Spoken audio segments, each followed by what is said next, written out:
पड़ोस की बालकनी में एक चारपाई पर पूरा ससुराल। घर में शादी का माहौल है। राजेश हाथ में शादी के कार्ड लेकर बहुत उत्साह के साथ अंदर आता है। अरे माँ देखो, मैं शादी के कार्ड ले आया हूँ, सब लोग जल्दी बाहर आओ और देखो कार्ड कैसे बने हैं। बेटा तू तो अपनी शादी पर इतना खुश होकर काम कर रहा है जैसे तुझे कोई बहुत बड़ा खजाना मिल गया हो। हाँ पिताजी, शादी का अवसर किसी बड़े खजाने से कम थोड़े ना होता है, आखिर जिंदगी का सबसे बड़ा दिन जो है। चलो अच्छा है, अब जल्दी से भाभी आ जाएंगी तो मुझे भी उनके हाथ का बना अच्छा अच्छा खाना खाने को मिलेगा। भैया आपको तो बस हमेशा अपने खाने की ही पड़ी रहती है। मैं तो सोच रही हूँ कि भाभी को कहाँ कहाँ घुमाऊंगी। अरे भाई तुम सबको जो करना है कर लेना, फिलहाल तो इन कार्ड को बांटने की बड़ी जिम्मेदारी अपने कंधों पर लो। सबसे पहला कार्ड हमारे पड़ोसियों को दो, आखिर हमारे सुख और दुख के वो शुरू से ही पक्के साथी रहे हैं। हाँ जी, ये सही कहा आपने। मैं खुद शोभा को कार्ड देकर आती हूँ, हमारी दोस्ती बहुत पुरानी है। अनुपमा पड़ोस में शोभा के घर जाती है और काफी देर तक बाहर का दरवाजा खटखटाती रहती है। तभी शोभा अपनी बालकनी से झांकते हुए कहती है, अरे भाई अनुपमा बाहर क्यों खड़ी है, तो सीधा बालकनी में ही आ जा, हम यहीं बैठे हुए हैं। अच्छा ठीक है, मैं अभी आती हूँ। अनुपमा अपने घर वापस आती है और फिर अपने घर की बालकनी से बगल वाली शोभा की बालकनी में कूद जाती है और बालकनी में लगे हुए कुर्सी पर बैठकर शोभा से बातें करते हुए कहती है, देखो शोभा, मेरे बेटे की शादी का कार्ड छप गया है और पहला कार्ड मैं खास तुम्हारे लिए ही लेकर आई हूँ। मुझे बहुत खुशी है कि राजेश बेटे की शादी हो रही है। आंटी, कार्ड तो बहुत ही प्यारा लग रहा है, हम सब मिलकर शादी की बहुत सारी तैयारियां साथ में करेंगे। हाँ हाँ बेटा, तुम लोगों को तो हमारे साथ सारी तैयारियां करवानी ही हैं। तुमसे अपना भला हमारा कौन हो सकता है, आखिर हम सालों से पड़ोसी हैं। शादी की तैयारियां शुरू होती हैं। कल बारात निकलने वाली है और आज घर में हल्दी लगाने का कार्यक्रम रखा गया है। राजेश अपनी माँ से, माँ हमारी बालकनी तो बहुत छोटी है, क्यों ना हम शोभा आंटी की बड़ी बालकनी में हल्दी की रस्म कर लें। हाँ बेटा, तू बिल्कुल सही कह रहा है, उनकी बालकनी बड़ी है। चलो हम सब मेहमानों के साथ वहीं चलते हैं। पूरा परिवार और मेहमान कूद कूद कर शोभा की बालकनी में आ जाते हैं। ढोलक और गीतों का कार्यक्रम शुरू होता है। तभी राघव शोभा से बातें करते हुए, शोभा जी अगर आपकी बालकनी इतनी बड़ी नहीं होती तो हम इतने सारे मेहमानों को कहाँ बिठा पाते। अरे भाई साहब, इसमें कोई बहुत बड़ी बात नहीं है और इतना करना तो मेरा फर्ज बनता है। हाँ शोभा, राघव सही कहते हैं, हमारी बालकनी तो बस 2 फुट की है। तुम्हारी ये बालकनी नहीं होती तो शायद हमें बाहर हॉल बुक करना पड़ता। कार्यक्रम फिर से शुरू होता है। सभी नाचते गाते और खुशियां मनाते हैं। कार्यक्रम के बीच शोभा अनुपमा को नीचे ले जाती है और अलमारी से सोने के कुछ गहने निकालकर उसे दिखाती है। अनुपमा देखो, ये मैंने अपनी बेटी राधा के लिए बनवाए हैं। घर में बहुत लोगों का आना जाना लगा रहता है, हम माँ बेटी बस अकेले रहते हैं, कहीं ये चोरी ना हो जाए। क्या तुम इन्हें सुरक्षित अपने पास रख लोगी? तुम इसकी बिल्कुल चिंता मत करो शोभा, मैं इन्हें अपनी जान से ज्यादा संभाल कर रखूंगी, तुम बेफिक्र रहो। अनुपमा गहने लेकर आती है और अपनी अलमारी में संभाल कर रख देती है। अगले दिन बारात धूमधाम से निकलती है और रश्मि के घर पहुंचती है। शिल्पा और राजेश की शादी धूमधाम से संपन्न होती है। शादी के बाद गृह प्रवेश का समय आता है और अनुपमा बहू का स्वागत करते हुए, आओ आओ बहू, हमारे घर में तुम्हारा स्वागत है। रश्मि कलश गिराकर गृह प्रवेश करती है। तब अनुपमा रश्मि को शोभा से मिलवाते हुए कहती है, रश्मि बहू, ये हमारी पड़ोसन शोभा और उनकी बेटी राधा है। ये हमारे लिए सगे रिश्तेदारों से भी कहीं बढ़कर हैं। हाँ भाभी, अब तो आपके आने से हमारी ये दोस्ती और भी गहरी हो जाएगी, हम सब बहुत मजे करेंगे। हाँ भाभी, अब तो आपके आने से हमारी ये दोस्ती और भी गहरी हो जाएगी, हम सब बहुत मजे करेंगे। बिल्कुल भाभी, अब हम दोनों ही आपकी ननंद हैं, एक सगी और एक पड़ोस वाली, हमें बराबर प्यार देना। रश्मि लोगों की बात सुनकर मुस्कुराती है। अगले दिन शाम के समय रश्मि ऊपर किचन में आती है और किचन में खाना बनाते हुए रश्मि को बहुत गर्मी लग रही है। तभी शोभा वहां आकर रश्मि से, रश्मि बहू, हमारा किचन बहुत छोटा है, तुम्हें गर्मी लग रही होगी। हाँ माँ जी, गर्मी तो लग रही है, पर आप चिंता मत कीजिए, मैं खाना बना लूँगी। ठीक है बहू, तुम खाना बना लो, जब खाना बन जाए तो मुझे आवाज़ दे देना, मैं शोभा की बालकनी में जा रही हूँ। ऐसा कहकर अनुपमा अपनी बालकनी से कूदकर शोभा की बालकनी में चली जाती है। अनुपमा को देखकर शोभा, अरे अनुपमा तू आ गई, मैं तेरा ही इंतजार कर रही थी। यहाँ बैठ, यहाँ बहुत अच्छी ठंडी हवा आ रही है। क्या बताऊं शोभा, घर के अंदर तो जैसे आग बरस रही है, तेरी बालकनी में आकर ही जान में जान आई है। रश्मि किचन में खाना बना रही है। तभी राजेश वहां आता है और रश्मि को पसीने में भीगा हुआ देखकर रश्मि से, रश्मि तुम्हारा चेहरा इतना लाल कैसे हो गया, क्या तुम्हारी तबीयत ठीक नहीं है? या कुछ और बात है? लाल कैसे नहीं होगा राजेश, इतनी गर्मी में छोटे से किचन में काम करूंगी तो यही हाल होगा। हाँ बात तो सही है, ये किचन वाकई बहुत छोटा है। लाओ मैं रोटियां बेलने में तुम्हारी थोड़ी मदद कर देता हूँ। राजेश रोटियां बेलता है और रश्मि उसे देखकर मुस्कुराती है। खाना तैयार होने के बाद रश्मि बालकनी से सबको आवाज देती है, सभी लोग बालकनी में आ जाइए, खाना तैयार है, हम सब मिलकर खाना खा लेते हैं। बगल वाली बालकनी से शोभा, कमरे के अंदर तो बहुत उमस है, वहाँ खाना नहीं खाया जाएगा, क्यों ना हम शोभा की बालकनी में बैठकर खाना खा ले। हाँ माँ, सब लोग वहीं आते हैं। तब तक राकेश, राघव और नित्या भी वहां आ जाते हैं। राजेश राकेश से कहता है, अरे राकेश, तू बर्तन उठा और मैं किचन से सारा खाना लेकर आता हूँ। हम सभी शोभा आंटी की बालकनी में जाकर वहीं खाना खाएंगे। हमारे घर में तो बहुत गर्मी है, वहां खुले में खाना खाकर बहुत मजा आएगा। हाँ भैया, ये सही रहेगा। भाभी की पहली रसोई खुले में हवाओं के बीच होगी, इससे अच्छी बात भला और क्या हो सकती है। पूरा परिवार कूद कूद कर शोभा की बालकनी में चला जाता है, लेकिन रश्मि को यह अच्छा नहीं लगता और वो राजेश से कहती है, ये क्या बात हुई राजेश, हम अपना घर छोड़कर किसी पड़ोसी की बालकनी में मेरी पहली रसोई का खाना खाएं? मुझे अच्छा नहीं लगता। हमारा घर छोटा है ये बात है, पर वो अपना है। ऐसी बात नहीं है रश्मि, शोभा आंटी मम्मी की बहुत खास फ्रेंड है, उनसे हमारे बरसों पुराने संबंध है। उनकी बालकनी को भी अपनी ही बालकनी समझो। अब चलो कूद कर चलते हैं। अब राजेश भी रश्मि के साथ शोभा की बालकनी में आ जाता है। रश्मि भी कूदकर शोभा की बालकनी में आती है और वहां बिछी चटाई पर सबका खाना परोसने लगती है। सभी खाना खाना शुरू करते हैं। अनुपमा खाना खाते हुए रश्मि से, बहू जरा थोड़ी दही ले आओ तो खाने का स्वाद बढ़ जाएगा, जल्दी से जाकर लेकर आना। अपनी बालकनी छोड़कर दूसरों के यहाँ खाना खाना भी कितने थकाने वाला काम है, फिर कूदना पड़ेगा। रश्मि वापस शोभा की बालकनी से कूदकर अपनी बालकनी में जाती है और दही लेकर वापस आकर सभी को दे देती है। थोड़ी देर बाद राघव रश्मि से, अरे रश्मि बेटा, पानी भी खत्म हो गया है, जरा ले आना और थोड़ी हरी मिर्च भी ले दे आना। रश्मि बार बार अपनी बालकनी में कूदकर सामान लाती है और परेशान हो जाती है। समय धीरे धीरे बीतने लगता है। एक दिन राघव अपनी बालकनी में खड़े होकर अनुपमा से कहता है, अनुपमा, मुझे लगता है कि हमें एक बड़ी चारपाई बनवा लेनी चाहिए, जिसे हम सामने वाली बड़ी बालकनी में लगा देंगे ताकि हमें बैठने में आसानी हो। हाँ जी, ये बहुत अच्छा सुझाव है। चारपाई आ जाएगी तो सब लोग आराम से एक साथ शोभा की बालकनी में बैठ सकेंगे। राघव तुरंत अपने दोस्त को फोन करता है जो कि एक कारपेंटर है। हेलो भाई, एक बड़ी और मजबूत चारपाई बना दो, शाम तक हमारे घर पहुंचानी है। शाम को बड़ी चारपाई आ जाती है। राजेश और राकेश उसके ऊपर चढ़ाकर शोभा की बालकनी में डाल देते हैं। फिर एक एक करके सभी लोग अपनी बालकनी कूदकर शोभा की बालकनी में आ जाते हैं। राजेश रश्मि को भी अपने साथ कुदाकर शोभा की बालकनी में ले आता है। तब अनुपमा बड़ी चारपाई को देखकर, वाह कितनी बढ़िया चारपाई है, अब पूरा परिवार इस पर आराम से बैठकर गप्पे मार सकेगा और खाना खाएगा। बहू, अब से तू खाना भी यहीं बनाया कर, यहीं चूल्हा चौका सेट कर लेते हैं ताकि तुझे बार बार न भागना पड़े। माँ जी, क्या वो लोग गुस्सा नहीं करेंगे? आखिर घर तो उनका है, हम पूरा सेटअप यहीं कैसे ला सकते हैं? अरे नहीं रश्मि, शोभा मेरी सहेली है, वो हमें अपना ही मानती है, तू फालतू की चिंता मत कर। रश्मि के साथ बाकी लोग भी अपना अपना सामान लेकर शोभा की बालकनी में आ जाते हैं। अब रश्मि बालकनी के एक किनारे, जहां नीचे से लगे एक पेड़ की छाया आ रही थी, वहीं पर अपना चूल्हा जमा लेती है और वहीं खाना बनाती है। दोपहर की तेज धूप और गर्मी की वजह से उसका बुरा हाल है।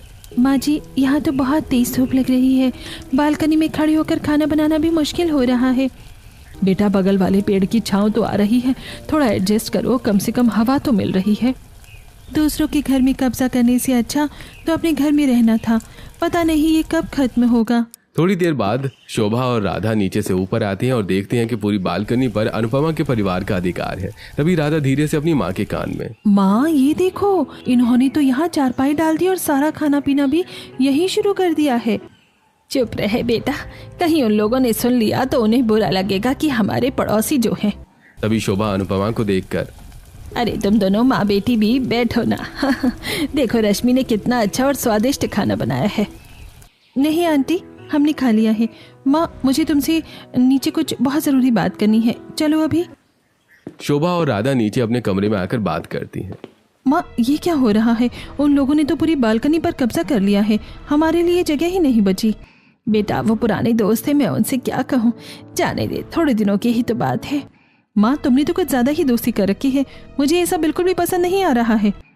ऐसे ही कुछ दिन बीत जाते हैं। एक दिन पड़ोसियों ने अपनी छत से अनुपमा के परिवार को शोभा की बालकनी में देखकर बातें करते हुए, देख रही हो सीता बहन, अनुपमा चाची ने तो शोभा चाची की छत पर कब्जा कर लिया है।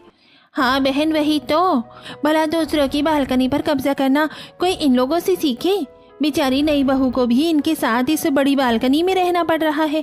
भाई ये तो बड़ी अजीब बात हो गई है, पड़ोस की बालकनी में एक चारपाई पर पूरा ससुराल बसा लिया। रश्मि खाना बनाते हुए ये बात सुन लेती है। खाना बनाकर रश्मि चारपाई में सभी के लिए खाना लगाती है। सभी लोग खाना खाने लगते हैं। तब रश्मि अपनी सास से कहती है, माँ जी, पिताजी, मुझे लगता है अब हमें अपनी बालकनी में वापस चली जाना चाहिए। दूसरों की बालकनी में भला हम कब तक अपना डेरा डालकर रखेंगे। पड़ोस की बालकनी में एक चारपाई पर पूरा ससुराल मुझे अच्छा नहीं लगता। अरे बहू, तू कैसी बातें कर रही है? दोस्ती भी कोई चीज़ होती है या नहीं? इस बालकनी को तो पराया क्यों समझती है? यह हमारी अपनी बालकनी है ऐसा समझ। रश्मि अनुपमा की बात सुनकर चुप हो जाती है। अगले दिन दोपहर में रश्मि खाना बना रही थी और घर के बाकी लोग चारपाई पर बैठकर लूडो खेल रहे थे और नित्या इस चारपाई पर पढ़ाई कर रही थी। तभी राधा वहां आती है और नित्या से कहती है, नित्या, माँ ने कहा है कि सब्जियां खत्म हो गई हैं, तो तुम मेरे साथ बाजार चलो, हम दोनों बाजार जाकर सब्जियां ले आते हैं। हाँ राधा, मैं तुम्हारे साथ ज़रूर चलती, लेकिन कल मुझे अपना प्रोजेक्ट जमा करना है। ऐसा करो कि तुम रश्मि भाभी को ले जाओ। नित्या सही कह रही है, घर में भी सब्जियां खत्म हो गई हैं। रश्मि बहू, तुम राधा के साथ चले जाओ और बाजार से सब्जियां ले आओ। अब रश्मि राधा के साथ सब्जियां लेने के लिए बाजार जाती है। सब्जियां लेकर वापस आते समय राधा रश्मि से कहती है, वैसे रश्मि भाभी, आपके ऊपर बालकनी में खाना बनाते समय बहुत धूप लगती होगी ना? हाँ राधा, धूप तो लगती है, पर सारे परिवार को तुम्हारी बड़ी बालकनी में रहना ही पसंद है। बस इसीलिए मैं भी उनकी खुशी में खुश रह लेती हूँ। वैसे रश्मि भाभी, बुरा मत मानना, लेकिन मुझे तो आप ऐसा लगता है कि हमारी बालकनी हमारी नहीं रह गई है। रश्मि को राधा की बात का बुरा लगता है, लेकिन वो कुछ नहीं कहती। सब्जी लेकर रश्मि बालकनी में पहुंचती है और देखती है कि चारपाई पर सभी लोग बैठे हुए थे। तभी अनुपमा रश्मि को देखकर कहती है, आ गई रश्मि बहू, सब्जी लेकर। ला, चारपाई पर ही सब्जी ले आ, मैं सब्जी काट देती हूँ और तू शाम का खाना बनाने की तैयारी कर ले। रश्मि अपनी सास को चारपाई पर सब्जी दे देती है। अनुपमा चारपाई पर बैठकर सब्जी काटने लगती है। वो ढेर सारी अलग अलग तरह की सब्जियां काटती है और फिर रश्मि से कहती है, रश्मि बहू, तुझे पता है कि शोभा को मिक्स वेज बहुत पसंद है। मैंने सारी सब्जियां काट दी हैं। आज तो तू मिक्स वेज बनाकर शोभा और राधा की दावत कर दे। हाँ माँ, ये तो आपने बहुत अच्छा सोचा। भाभी आप खाना बनाइए, तब तक मैं शोभा चाची और राधा को बुलाकर लेकर आती हूँ। नित्या शोभा को बुलाने के लिए उसके घर चली जाती है और रश्मि सब्जी ले जाकर चूल्हे पर खाना बनाने लगती है। खाना बनाते हुए रश्मि मन ही मन सोचती है, हे भगवान, मैं अपने ससुराल वालों को कैसे समझाऊं कि पड़ोस की बालकनी में एक चारपाई पर पूरा ससुराल अच्छा नहीं लगता। उन्हें तो लगता है कि शोभा चाची और राधा को बुरा नहीं लगता, लेकिन मैं जानती हूँ कि उन्हें इस तरह में अपने बालकनी में देखकर बुरा लगता होगा। थोड़ी ही देर में नित्या शोभा और राधा को बुलाकर बालकनी में ले आती है। रश्मि खाना बनाकर चारपाई पर सभी लोगों को परोस देती है और सभी लोग चारपाई पर बैठकर खाना खाने लगते हैं। खाना खाकर शोभा कहती है, रश्मि बहू, खाना तुमने सचमुच बहुत ही अच्छा बनाया है। हाँ रश्मि भाभी, थोड़ी सब्जी मुझे और दीजिए, खाना बहुत अच्छा लग रहा है। रश्मि भाभी, आपके हाथों में तो सचमुच स्वाद का जादू है। देखो ना, जब से आप आई हो मेरा तो वजन बढ़ने लगा है। वैसे भैया, आपने ये डंबल सिर्फ दिखाने के लिए ही रखे हैं? सचमुच एक्सरसाइज भी करती हो? अच्छी तरह एक्सरसाइज किया करो ताकि वेट न बढ़े आपका। अरे देख नित्या, अब तू मेरी टांग खींचना बंद कर दे। अरे भाई, अब तुम दोनों इस तरह बहस करना बंद करो और खाना खाओ। खाना खाने के बाद आज हम बालकनी में वॉक भी करेंगे। सभी लोग खाना खाते हैं और उसके बाद बालकनी में वॉक करते हैं। अगली सुबह राकेश बालकनी को पाइप लगाकर धोते हुए राजेश से कहता है, राजेश भैया, आज इस बालकनी को मैं अच्छे से धोऊंगा ताकि ये ठंडी भी हो जाए और साफ भी दिखाई दे। हाँ वो तो ठीक है राकेश, लेकिन ऑफिस का क्या आज तुझे ऑफिस नहीं जाना है? आज बॉस ने सब कुछ छुट्टी दे रखी है क्योंकि वो ऑफिस की रिपेयरिंग करवा रहे हैं। आज तो सारा दिन में भाभी के साथ लूडो खेलूंगा। ये सुनकर अनुपमा मुस्कुराने लगती है। ऐसे ही दिन बीतने लगते हैं और अनुपमा का परिवार शोभा के घर की बालकनी में अपना समय बिताने लगता है। एक दिन शोभा के घर राधा की मौसी आती हैं और बातों ही बातों में वो शोभा से कहती हैं, शोभा, बहुत ज्यादा गर्मी हो रही है, क्यों ना हम बालकनी में चले? हाँ दीदी, क्यों नहीं, चलिए चलते हैं। शोभा ममता को लेकर अपनी बालकनी में आती है। बालकनी का नजारा देखकर ममता शोभा से, ये तेरी बालकनी में इतने सारे लोग कौन बैठे हैं और ये चूल्हा यहाँ क्यों जल रहा है? दीदी, ये हमारे पड़ोसी हैं, हमारे घर के सदस्यों जैसे ही हैं, इसलिए यहीं मिलजुल कर बैठे हैं। पड़ोसी हैं या मालिक? मुझे तो यहाँ बैठने की जगह भी नहीं मिल रही। ये तो बहुत गलत बात है। तभी अनुपमा शोभा और ममता को देखकर उन्हें चारपाई पर बिठाकर नाश्ता करवाती और फिर कहती है, दीदी हमें तो इस खुली बालकनी में चारपाई पर बैठकर खाना खाने में बहुत मजा आता है। मैं तो कहती हूँ आप लोग भी रात का खाना हमारे ही साथ खाइए। अरे नहीं नहीं अनुपमा, मुझे तो शाम को घर जाना है, फिर कभी सही। बातें करने के बाद ममता अनुपमा के घर पर आ जाती है और फिर जाते हुए अनुपमा से कहती है, शोभा याद रखना, अपनी जगह पर दूसरों को बिठाओगी तो एक दिन खुद बेघर हो जाओगी, संभल जाओ। ममता के जाने के बाद राधा अनुपमा से, देखा माँ आपने, सब यही कह रहे हैं, हमें उन्हें यहाँ से हटाना ही होगा चाहे जो हो जाए। अगले दिन अनुपमा की बालकनी में ग्रीन मैट लग जाती है। सभी चारपाई पर बैठे हैं और रश्मि खाना बना रही है। राकेश वहां डंबल लेकर कसरत करते हुए, 1 2 3। यहाँ कसरत करने का मजा ही कुछ और है, बहुत ताजी हवा है। भैया थोड़ी धीरे कीजिए, मुझे अपने कॉलेज की पढ़ाई पर ध्यान देना है, यहाँ बहुत शोर हो रहा है। राम राम राम राम राम राम, खुली हवा में भगवान का नाम लेने का अलग ही सुख है। राघव फोन पर बातें करते हुए, अरे हाँ भाई सब ठीक है, बस बालकनी में लेटे हुए हैं, यहाँ गर्मी का तो नामो निशान नहीं है। राधा कपड़े सुखाने के लिए बालकनी में आती है और देखती है कि रस्सी पर पहले से ही बहुत सारे कपड़े फैले हुए हैं। आंटी मुझे अपने कपड़े सुखाने हैं, यहाँ तो रस्सी पर जगह ही नहीं बची, मैं कहाँ डालूं? बेटा थोड़े किनारे कर ले और देख तेरे कपड़ों का पानी हमारे सामान पर टपक रहा है, ध्यान रख। ये तो हद ही हो गई है, मेरा अपना घर है और मुझे ही हिदायत दी जा रही है। दादा आज राजेश भैया तो ऑफिस गए हैं, वरना वो भी हमारे ही साथ यहीं बैठे होते। हाँ तुम सही कह रही हो। राधा नीचे जाकर अपनी माँ से सारी बातें बताते हुए, माँ अब पानी सर से ऊपर जा रहा है, वो हमें हमारे ही घर में टोक रहे हैं। तो शांत हो जा बेटा, मैं अनुपमा से बात करूंगी, शायद वो लोग अपनी बालकनी में चले जाएं। शोभा कई बार अनुपमा से बात करने की कोशिश करती है लेकिन वो नहीं कर पाती। ऐसे कुछ दिन बीत जाते हैं। एक दिन राधा की सहेलियां रीता और सीता आती हैं। राधा उन्हें बालकनी में केक काटने के लिए ले जाती है। बालकनी का नज़ारा देखकर रीता राधा से, राधा ये तेरी बालकनी का क्या हाल बना रखा है, यहाँ तो चारों तरफ गंदगी और धुआं भरा पड़ा है, और ये चूल्हा यहाँ क्यों जल रहा है, यहीं तो सांस लेना भी मुश्किल हो गया, बर्थडे कैसे मनाएं? अरे आप लोग परेशान मत होइए, मैं अभी सारी सफाई कर देती हूँ, बस आप 2 मिनट रुकिए। सफाई की अब कोई ज़रूरत नहीं है भाभी, हम बस केक काटेंगे और यहाँ से चले जाएंगे। ऐसा कहकर राधा की सहेलियां बालकनी में चारपाई पर केक रखकर काटती हैं और केक खाने के बाद मुंह बनाकर वहां से चली जाती हैं। उनके जाने के बाद राधा अपनी माँ से, माँ अब मुझसे और बर्दाश्त नहीं होता, मेरी सहेलियाँ मेरी बालकनी की हालत देखकर मेरा मजाक उड़ा रही हैं। बेटा तो सही कह रही है, मुझे भी दीदी की बातें याद आ रही हैं, पर अनुपमा से कहूँ तो क्या कहूँ। अगले दिन शोभा अनुपमा के पास जाती है और बहाना बनाकर बालकनी खाली करने को कहती है। अनुपमा मैं सोच रही थी बालकनी में पुताई करवा लूं, राधा के रिश्ते की बात चल रही है। पुताई? अच्छा ठीक है, हम कल से अपनी बालकनी में शिफ्ट हो जाते हैं। हाँ थोड़े दिन के लिए खाली कर दो तो मिस्त्री काम शुरू कर सकेगा। अरे कोई बात नहीं शोभा जी, हम अपनी चारपाई यहीं रहने देते हैं, बाकी सामान ले जाएंगे। नहीं भाई साहब, पुताई होनी है तो चारपाई भी हटानी ही पड़ेगी। अनुपमा का पूरा परिवार अपनी चारपाई सहित फिर से कूद कूद कर अपनी छोटी बालकनी में वापस आ जाता है। रश्मि अपनी बालकनी में आकर, शुक्र है अपनी बालकनी भले ही छोटी है पर सुकून अपना है। मुझे तो वहाँ बहुत अच्छा लगता था, यहाँ फिर से वही गर्मी और उमस। फालतू बातें मत करो, पुताई हो जाएगी तो फिर से वहीं चले जाएंगे। उधर अगले दिन शोभा बालकनी में पुताई करवाती है और बहुत खुश होती है कि आज़ादी मिल गई।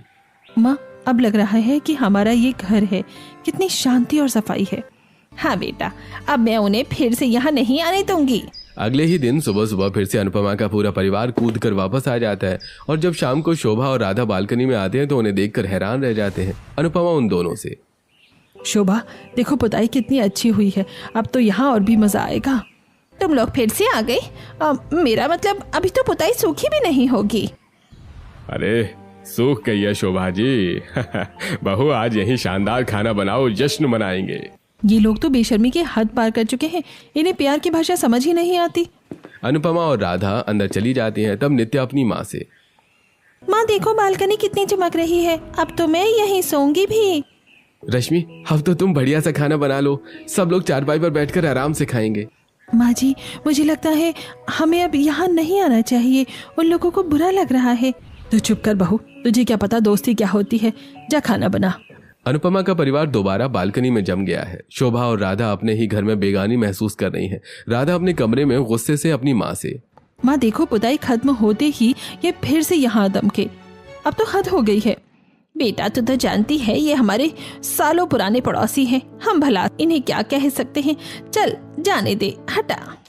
कुछ दिन बीत जाते हैं। एक दिन शोभा के फोन पर अचानक एक अनजान नंबर से घंटी बजती है। वो तुरंत फोन उठाती है। हेलो जी, नमस्कार, मैं राधा की माँ शोभा बोल रही हूँ। कहिए क्या बात है। बहन जी, हमें आपकी बेटी राधा बहुत पसंद है। हम कल उसे और आपके परिवार को देखने के लिए आ रहे हैं। अरे ये तो बहुत ही शुभ समाचार है। आप लोग कल दोपहर में आराम से आइए, हम आपका इंतजार करेंगे। शोभा खुश होकर अपनी ऊपर बालकनी में अनुपमा के पास जाती है, जहाँ अनुपमा माला जप रही है। अनुपमा, मेरी बेटी राधा का रिश्ता देखने का लड़के वाले आ रहे हैं। आखिरकार मेरी जिम्मेदारी पूरी होने का वक्त आ गया। अरे ये तो बहुत बड़ी खुशखबरी है शोभा। मैं बहुत खुश हूँ अनुपमा। अब वो सोने के जेवर मुझे वापस दे दो जो मैंने शादी के वक्त तुम्हारे पास सुरक्षित रखने के लिए दिए थे। शोभा, वो जेवर इस वक्त मेरे पास घर पर नहीं है। क्या हुआ अनुपमा? वो कीमती जेवर कहाँ चले गए? तुमने उन्हें कहाँ रख दिया है? मुझे सच सच बताओ। अनुपमा पुरानी बात याद करने लगती है। राजेश की शादी के तुरंत बाद का समय है, जब रसोईया और टेंट वाले पैसे के लिए घर आए थे। अरे भाई, हमारे पूरे पैसे अभी के अभी दीजिए। शादी खत्म हुए 2 दिन हो गए हैं, हमारा भुगतान तुरंत करो भाई। अरे हाँ मालिक, अगर आज हमारे पैसे नहीं मिले तो हम पूरे मोहल्ले के सामने आपकी बेइज्जती कर देंगे। सुनिए जी, सबको पैसे देकर बाहर विदा कीजिए। ये लोग घर के दरवाजे पर खड़े होकर तमाशा कर रहे हैं। अनुपमा, हमारे पास सारा कैश खत्म हो गया है। शादी में उम्मीद से कहीं ज्यादा का खर्चा हो गया है। अगर इनको अभी पैसे नहीं दिए तो हमारी समाज में बहुत बदनामी होगी। मेरे पास शोभा के जेवर रखे हैं, मैं उन्हें गिरवी रख देती हूँ। पर बिना शोभा से पूछे उनके गहने गिरवी रखना बहुत बड़ा पाप होगा अनुपमा। मैं उनसे पूछने गई थी, पर उनके घर पर तो ताला लगा हुआ था और फोन भी नहीं लग रहा। आप बस अभी पैसे चुकाइए, मैं बाद में बात कर लूंगी। अनुपमा हाथ जोड़कर रोते हुए शोभा के सामने खड़ी है। शोभा, उस मजबूरी के बाद मैं तुम्हें डर के मारे ये बात बताना ही भूल चुकी थी। मुझे माफ कर दो। मेरी अमानत, मेरी मासूम बेटी के जेवर तुमने मुझसे बिना पूछे गिरवी रख दिए। ये बात मुझे बिल्कुल अच्छी नहीं लगी। शोभा, मेरी मजबूरी को समझो। हमारा रिश्ता सिर्फ पड़ोसी का नहीं, गहरी दोस्ती का है। आज से हमारे सारे संबंध पूरी तरह खत्म होते हैं। तुम सब हमारी बालकनी से हमेशा हमेशा के लिए चले जाओ। शोभा गुस्से में रोती हुई नीचे चली जाती है। रश्मि अनुपमा के पास आकर उसे संभालती है। माँ जी, मैं तो आपको कब से समझा रही थी कि किसी और की बालकनी में मत रहो, लेकिन आपने मेरी एक नहीं मानी। हाँ बहू, अब मुझे अपनी सबसे बड़ी गलती का एहसास हो गया है। चलो सब लोग अपनी खुद की बालकनी में वापस चलो। अनुपमा का पूरा परिवार अपनी छोटी बालकनी में वापस आ जाता है। अनुपमा कोने में बैठकर फूट फूट कर रो रही है। तब रश्मि अनुपमा को समझाते हुए, माँ जी, आप रोना बंद कीजिए। मेरे पास मायके के कुछ गहने हैं, आप इन्हें बेचकर आंटी के गिरवी रखे हुए छुड़ा लाइए। नहीं बेटा, मैं अपनी बहू के गहने दांव पर नहीं लगा सकती। मुझसे पहले ही बहुत बड़ा पाप हो चुका है। माँ जी, इस वक्त रिश्तों को बचाना ज़्यादा ज़रूरी है। आप ये गहने लीजिए और राजेश के साथ जाकर उनके जेवर वापस लाइए। अनुपमा और राजेश बाजार से शोभा के जेवर छुड़ाकर वापस आते हैं। फिर रश्मि अनुपमा से कहती है, माँ जी, आंटी के सारे गहने वापस आ गए हैं। अब आप खुद जाकर उनके घर पर ये पोटली दे आइए। नहीं बेटा, मुझसे शोभा का सामना करने की हिम्मत नहीं है। उसने मुझसे नाता तोड़ लिया है। ये जेवर तू ही दे आ। रश्मि जेवर की पोटली लेकर नीचे शोभा के घर आती है और शोभा के हाथ में गहने थमाकर कहती है, आंटी बुरा मत मानिएगा, पर आपको एक बात कहूँ, मैं जब से ब्याह कर आई हूँ तब से आप दोनों की सच्ची दोस्ती देख रही हूँ। आज इस तरह आप लोगों में दूरियां देखकर मुझे अच्छा नहीं लग रहा। बेटा, उसने जो किया वो धोखा था। मेरी बेटी के भविष्य का सवाल था। मैंने उसके पास भरोसे से ये गहने रखे थे और उसने मुझसे बिना पूछे इन्हें गिरवी रख दिया। आंटी, चंद पैसों और छोटी चीज़ों के लिए इतने सालों के पुराने रिश्तों को इस तरह खराब नहीं करना चाहिए। अगर आप दोनों में फिर से दोस्ती होगी तो सबसे ज़्यादा खुशी मुझे ही होगी। मैं ये जेवर आपको लौटाने आई थी ताकि माँ जी का बोझ कम हो सके। मुझे उम्मीद है कि आपके रिश्ते फिर से सुधर जाएंगे। रश्मि गहने देकर वापस अपने घर आती है। अनुपमा बेसब्री से दरवाजे पर उसका इंतजार कर रही है। रश्मि को देखते ही अनुपमा रश्मि से, बेटा, वो गहने पाकर कुछ बोल रही थी क्या? क्या उसने मुझे माफ करने के लिए कुछ कहा? नहीं माँ, उन्होंने कुछ नहीं कहा, लेकिन आप चिंता मत कीजिए, मुझे पता है कि उन्हें आज नहीं तो कल अपनी दोस्ती का एहसास जरूर होगा। ऐसी शाम हो जाती है। अनुपमा का पूरा परिवार अपने छोटे और गर्म कमरे में उदास बैठा है। रश्मि सबके लिए खाना परोसती है। सभी को ऐसे उदास देखकर रश्मि अनुपमा से, माँ जी, आज घर के अंदर बहुत उमस है, चलिए हम लोग अपनी छोटी बालकनी में ही चलकर रात का खाना खाते हैं। नहीं बेटा, अब बालकनी से हमारा मन पूरी तरह से उठ गया है। अब तो घर के अंदर ही खाओ, चाहे वो गर्म हो या ठंडा। हाँ भाभी, अब बाहर जाने का कोई मन नहीं है, हम यहीं चुपचाप खा लेंगे। पूरा परिवार बिना एक शब्द बोले बेहद गमगीन माहौल में चुपचाप खाना खाने लगता है। चारों तरफ सन्नाटा पसरा है। कुछ समय बीत जाता है। एक दिन अचानक दोपहर के वक्त बाहर गली में बहुत जोर जोर से शोर और लोगों के चिल्लाने की आवाज सुनाई देती है। बचाओ बचाओ, घर के अंदर बहुत भयंकर आग लग गई है, मैं अंदर फंस गई हूँ, कोई मुझे बाहर निकालो। अनुपमा का पूरा परिवार दौड़ते हुए बाहर आता है। शोभा के घर की बालकनी से काले धुएं की तेज लपटें निकल रही हैं। अनुपमा पड़ोसियों से पूछती है, अरे भाई, ये क्या हो गया? शोभा के घर में इतनी भयंकर आग कैसे लग गई? अरे लगता है गर्मी की वजह से एसी के शॉर्ट सर्किट के कारण आग लगी है। भाई, इतनी भयंकर गर्मी में कौन अपनी जान जोखिम में डालेगा? तुम लोग तमाशा क्या देख रहे हो? दमकल विभाग को फोन करो, मेरी सहेली अंदर अकेली फंसी हुई है। तभी राधा बालकनी से आकर फिर से चिल्लाते हुए, बचाओ, कोई बचाओ, घर में आग लग गई है, मम्मी अंदर फंसी हुई है। शोभा, मेरी सहेली अंदर है। राजेश, राकेश, खड़े क्या देख रहे हो? अंदर जाओ। हाँ माँ, आप चिंता मत करो, हम आंटी और राधा दोनों को बचा लेंगे। राकेश, हिम्मत मत हारना, गीली चादर ओढ़ो और मेरे पीछे आओ, हमें उन्हें निकालना ही होगा। राजेश और राकेश अपनी जान हथेली पर रखकर आग की लपटों के बीच घुस जाते हैं। पूरा मोहल्ला सहमा हुआ है। भगवान, आज मेरे बच्चों और शोभा की रक्षा करना। हे ईश्वर, को अनर्थ न होने देना। कुछ ही देर में राजेश और राकेश शोभा को बेहोशी की हालत में कंधे पर लादकर बाहर सुरक्षित ले आते हैं। तब तक दमकल भी आ जाती है। दमकल कर्मी आग बुझाने लगते हैं। एक दमकल कर्मी सब कुछ देखकर खुश होते हुए, अरे भाई, शुगर है आप लोगों ने समय पर साहस दिखाया। 2 मिनट और होते तो दम घुटने से जान चली जाती। कुछ देर बाद शोभा को होश आ जाता है। वो अनुपमा को अपने पास बैठा देखकर फूट फूट कर रोने लगती है। शोभा, तुम बिल्कुल ठीक तो हो ना? तुम्हें कहीं चोट तो नहीं आई? अनुपमा, तुम्हारे बेटों ने अपनी जान पर खेलकर मुझे और मेरी बेटी को मौत के मुंह से बाहर निकाला है। माँ, पूरा मोहल्ला तमाशा खड़ा हुआ देख रहा था, लेकिन हमें बचाने सिर्फ ये परिवार आया। यही हमारे सबसे सच्चे रिश्तेदार हैं। हाँ राधा, आज मुझे अपनी गलती का एहसास हुआ। मैंने इतनी सी बात के लिए तुम लोगों को बालकनी से निकाल दिया था। शोभा, पुरानी बातों को भूल जाओ। हमने तो तुम्हारी बालकनी में सिर्फ थोड़ी सी जगह ली थी, पर तुमने तो हमारे दिलों में जगह ले ली है। अनुपमा, तूने और तेरे परिवार ने मिलकर मेरी जान बचा ली। तूने अपनी जान की परवाह नहीं की। मैं तो तेरे लिए इतनी कड़वी हो गई थी। चुप कर पगली, सहेली हूँ, तेरी दुश्मन नहीं। भला मैं तुझे जलते हुए कैसे देख सकती थी? आंटी, मुझे माफ कर दीजिए, प्रिवेसी के चक्कर में मैं अंधी हो गई थी। आज मुझे समझ आया कि जब मुसीबत आती है तो ये 4 दीवारी नहीं बल्कि पड़ोसी ही ढाल बनकर खड़े होते हैं। उठ बेटा, अब रोना बंद कर। जो हुआ सो हुआ, आज से सब कुछ पहले जैसा होगा। अनुपमा, अब तुम कहीं नहीं जाओगी। ये घर, ये बालकनी सब तुम्हारा है। तुम यहाँ वापस आओ। सच कह रही हो शोभा, पर पुरानी हमारी वो चारपाई, क्या होगा उसका?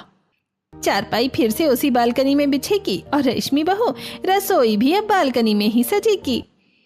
और अब कोई प्रिवेसी नाम भी नहीं लेगा। अब तो सिर्फ खुशियां उठा के होंगी। कुछ दिन बाद शोभा की बड़ी बालकनी में मिस्त्री और कारीगर नए सिरे से बड़ा शेल्टर लगा रहे हैं। मिस्त्री भाई, अब इस शेल्टर को अच्छे से मजबूत करके लगाओ। हमारे जो खास दोस्त यहाँ बैठेंगे, उन्हें धूप और गर्मी बिल्कुल नहीं लगनी चाहिए। वाह शोभा, अब तो इस शेल्टर के डल जाने से यहाँ दोपहर में भी बहुत अच्छी छांव रहेगी। अनुपमा, अब तो हम सोच रहे हैं कि तुम्हारी बहू के लिए इस बालकनी में एक छोटी सी रसोई भी पक्की बनवा दें। हाँ माँ जी, अब तो मुझे यहाँ खाना बनाने में और भी ज्यादा मजा आएगा। सभी लोग हंसते खेलते चारपाई पर बैठकर खाना खाने लगते हैं। खाना खाते हुए शोभा उदास हो जाती है। अनुपमा शोभा से कहती है, क्या बात है शोभा, तू खाना खाते हुए क्या सोचने लगी? जरा मुझे भी तो बता। कुछ दिनों बाद मेरी बेटी राधा की शादी हो जाएगी और वो ससुराल चली जाएगी। उसके बाद मैं बिल्कुल अकेली हो जाऊंगी। हाँ माँ, अक्सर मुझे भी तुम्हारी यही चिंता रहती है कि मेरे जाने के बाद तुम अकेली कैसे रहोगी। शोभा, तुम अकेली कहाँ हो? हम सबका पूरा परिवार तो हमेशा तुम्हारे साथ ही इस बालकनी पर रहेगा। और आंटी, आप भूल रही हैं, बेटी जा रही है तो क्या हुआ, बहू तो यही है ना। वो आपकी सेवा करेगी। मैं कभी भी आपको अपनी सास से अलग नहीं समझती। हाँ रश्मि भाभी, आपने बिल्कुल सही कहा। वैसे भी आंटी के बिना तो हमें अच्छा लगता ही नहीं है। अगर आंटी ना हो तो परिवार बड़ा अधूरा सा लगता है। सभी लोग एक साथ मिलकर हंसने लगते हैं। बड़ी चारपाई पर पूरा परिवार एक साथ बैठा हुआ है और चारों तरफ खुशियां बिखरी हुई हैं।